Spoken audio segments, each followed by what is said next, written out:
Moving on then from loops, we're going to look at classes and objects.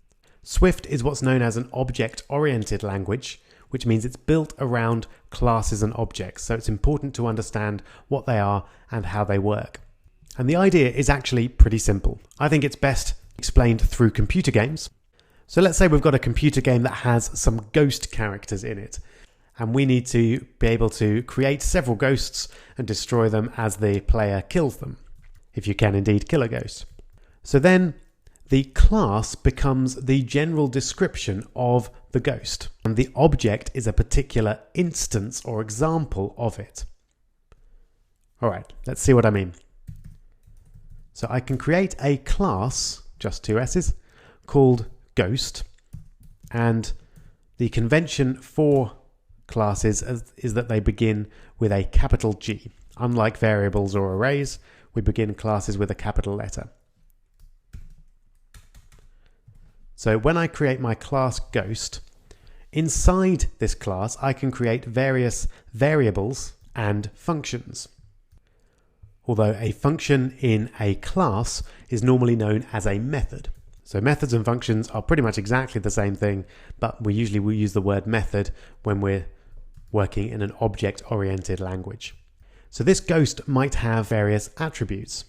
So for example, we might have a variable called isAlive, and that might be, by default, true. We might also have a variable called strength, and we might want to have ghosts of various strength. The default value for strength for a ghost might be, for example, 9. Then we could create a new ghost using variable, and then what we'd normally use is ghost with a small g to represent a particular object of the ghost class. And to make it clear that this is a ghost, we'd define it like that. So ghost with a pair of parentheses after it to say this is going to be a new object from the ghost class. And then we can do things like print ghost dot is alive. So we can tell whether our ghost is alive or not by getting that particular value. So we haven't changed anything, so the ghost is his default value, which is true. Then maybe we want to take this particular ghost and set their strength to 20. So maybe this is a particularly strong ghost. Then if we printed ghost.strength, we get our new value of 20. So hopefully this is starting to make sense, and you can see why, particularly in gaming programming, we might want to have these classes for types of things and then create and customize them as we need them. We can also put methods into our classes. So for example, we might want to define a method, and we can do that using func, which is a little confusing. We create a method using the keyword func, which is obviously short for function, but just shows you how similar functions and methods are. And I'm going to create a function called kill, which allows us to kill the ghost. And that will simply set isAlive to be false. And then we can apply that function to our particular ghost. So we can use ghost.kill, and then we can print ghost.isAlive just to check and see what's happened. And now you can see that we've got a false value for ghost.isAlive because we've run the kill method. One extra thing I'd like to show you is that we can even run functions that return a value. So let's say we wanted a method called isStrong, which is true if the strength of our ghost is greater than 10. Then we can create our method using func, and we'll call it isStrong. Notice we start with the lowercase I because this is a method, not a class.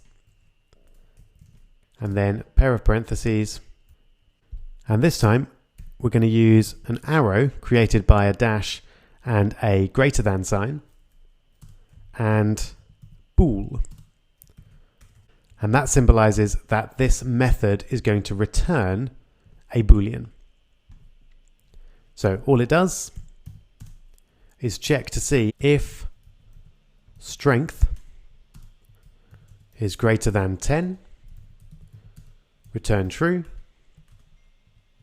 else return false. So now we can use print ghost.isStrong, and for our particular ghost we should get, as you could just about see at the bottom before it decided to run it again, we get a true. There we go. So that's quite simply how object-oriented programming works. We create a class which has various variables and methods in it, and then we can create a new object which is a particular example or instance of that class, and then we can use all the variables and methods within that and apply them to our object.